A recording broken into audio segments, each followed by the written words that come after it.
அஸ்ஸலாமு அலைக்கும். Hi friends. எப்பயும் ஒரே மாதிரி மீன் மசாலா இல்லாம இன்னைக்கு கொஞ்சம் டிஃப்ரெண்டா அரைச்சுதான் செய்ய போறோம். வாங்க பார்க்கலாம்.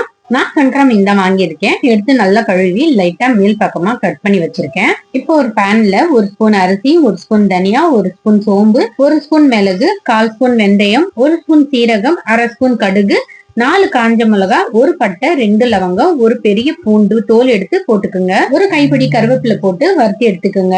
அதே பேன்ல ஒரு ஸ்பூன் எண்ணெய் போட்டு ஒரு துண்டு தேங்காய் கட் பண்ணிட்டு எண்ணெயில போட்டு வதக்கி எடுத்து எல்லாமே ஒரு பிளேட்ல ஆற விட்டுருங்க. நல்லா ஆறுனதும் ஒரு மிக்சி ஜார்ல போட்டு ஃபைன் பவுடரா அரைச்சுக்குங்க.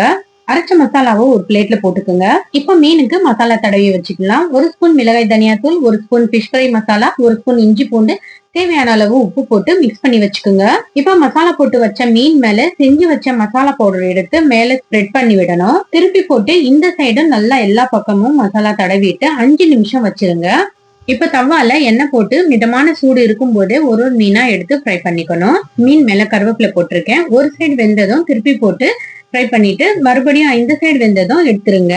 இந்த மீன் வறுவலுக்கு மேல ஒரு அரை லெமன் எடுத்து பிழிஞ்சிட்டு எடுத்து சாப்பிட்டீங்கன்னா டேஸ்ட் வேற லெவலா இருக்கும். நல்லா உள்ள நல்லா வெந்து கூட இருக்கு பாருங்க. அவ்வளவுதான், அரைச்சு வச்ச மீன் ஃப்ரை ரெடி. மெரினா பீச் சைடு போனீங்கன்னா இந்த மாதிரி தான் மீன் ஃப்ரை பண்ணி கொடுப்பாங்க. டேஸ்ட் ரொம்பவே சூப்பரா இருக்கும். இந்த மாதிரி நீங்களும் ட்ரை பண்ணி பாருங்க.